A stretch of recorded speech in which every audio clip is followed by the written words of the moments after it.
Welcome to the Passport Guide on Matching and Beyond. This may be one of the areas that is concerning you most about the whole adoption journey, and this is perfectly understandable.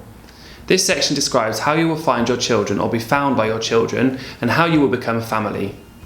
This is a time for big emotions, and your Passport cohort and everyone here at Adoption UK will support you through these stages.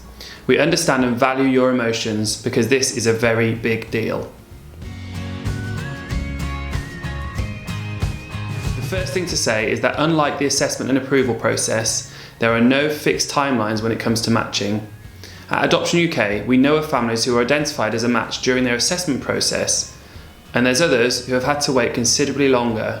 The length of time you will wait depends on many different factors. The number of children with placement orders in your area, the number of children who match your suitability, how fixed your requirements are, how well your PAR and profile promote you as a family.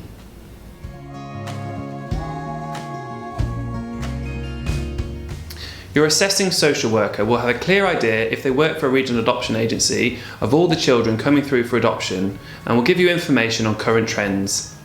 They will be starting to discuss with colleagues your suitability as a match with these children. Adoption has trends and patterns, both locally, nationally and internationally. At some points there will be more newborn babies coming through the system, at other points more sibling groups, and this will all depend on the news, the courts and practices of the local social work teams. We recommend that you have this discussion with your social worker and other recent adopters to understand the profile of children who are ready for adoption. Some people who enter into adoption with a very clear idea of what child or children will become part of their family.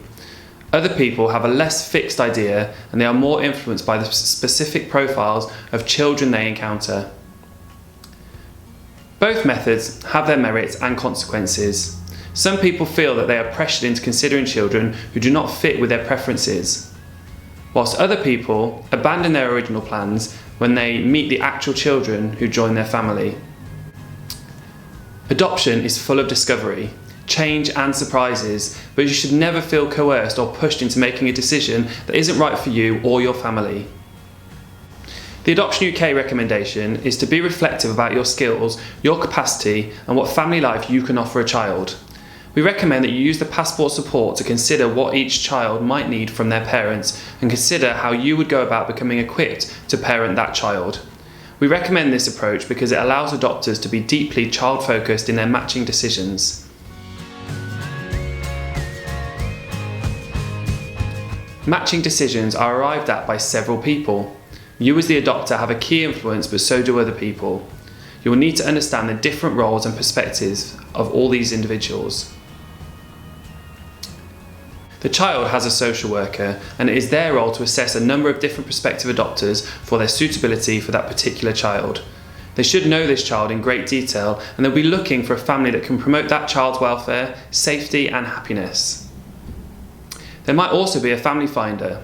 Some children have been allocated a specific social worker to help locate the exact match for those children.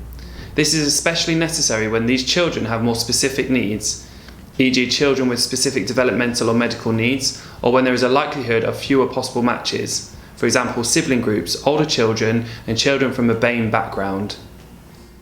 Your adoption social worker will also have formed an opinion of your strengths and capabilities as parents, and they will be supporting you in finding the right match. You can also check with them on any local practices and procedures. Agencies can vary as to when they encourage prospective adopters to search more widely, for example when to look at Linkmaker or when to attend activity days. All matches will be referred to a panel to ratify the matching decision. This panel will consider both your assessment and the information on the child to establish the strength of the match. You may be invited to this panel to discuss the match. The panel may wish to understand your connection to the child, how you would anticipate supporting and welcoming the child, or anything else that emerges from their experience and the paperwork. Your Passport cohort will be around to support you through the panel experience. There are further topics which we cover over the duration of Passport that will help you to approach matching in a well-informed and reflective fashion. So when you get to the stage of considering children's profiles, you will have a greater understanding of the needs of adopted children, therapeutic parenting, and parenting children with additional needs. It is important important that we consider both the children and the prospective adopters when we talk about matching. Different children will have been prepared for matching in different ways and with different degrees of success. We recommend that you and your social worker find out from the child social worker what preparation work has been done with the child and how the child has reacted to this. Children's responses are as varied as they are numerous, and it is unreasonable to expect a child's response to remain static over time. Some children are eager to meet their new family, but for others the fear of the unknown and the sensation of loss and rejection of the foster carers can be deeply troubling. Try not to take it personally. Keeping regulated in a very heightened and emotionally charged situation is hard, but the child is going to rely on you as the parent to keep your cool. A second important factor to recognise in matching is that there is evidence that some children wait longer to find a match, and the agencies are sometimes ineffective in finding a match for these children. These children include older children, sibling groups, children with identified developmental health or disability needs, children from a Black, Asian and minority ethnic background, children who have also experienced frequent moves and disrupted placements either in birth and kinship family, fostering or adoption, often find it harder to benefit from matching. Some voluntary adoption agencies, also known as VAAs, are expert in finding families for these specific groups of children. There is considerable effort and attention being focused nationally on improving the adoption system for children with BAME backgrounds. This is in response to the national shortage of BAME adopters and the sensitive debates surrounding matching based on ethnicity and background. In addition, there is good evidence that BAME adopters and children both experience delays in approval and matching. There is also a live debate around the role of ethnicity in the matching process.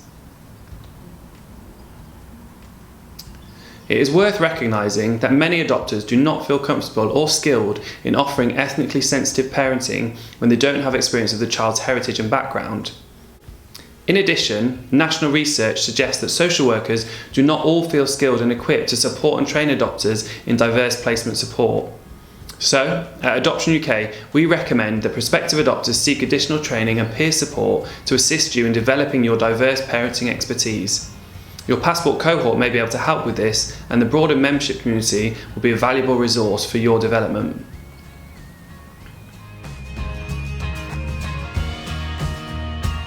Most people will not get an opportunity to meet any specific child prior to matching, unless they have attended an activity day. The closest thing to meeting a child prior to matching will likely be watching videos or reading profiles. Once a match has been confirmed, your agency will start to discuss introductions and transitions. There is no one national method for introductions, so your introduction and transition experience will vary depending on many factors. This could include local practice, age of the child, understanding of the child, feelings of the child, whether you are a fostering to adopt, early permanence or concurrency adoptive family, the situation of the foster carer, or progress within the introduction programme. The Adoption UK advice is to get a clear, written introduction and transition plan given to you. Ask for explanations of the decisions that have determined the introduction timeline, and also take an active role in the meetings associated with reviewing the introduction. This is a key opportunity for you to access your child's independent reviewing officer, the IRO.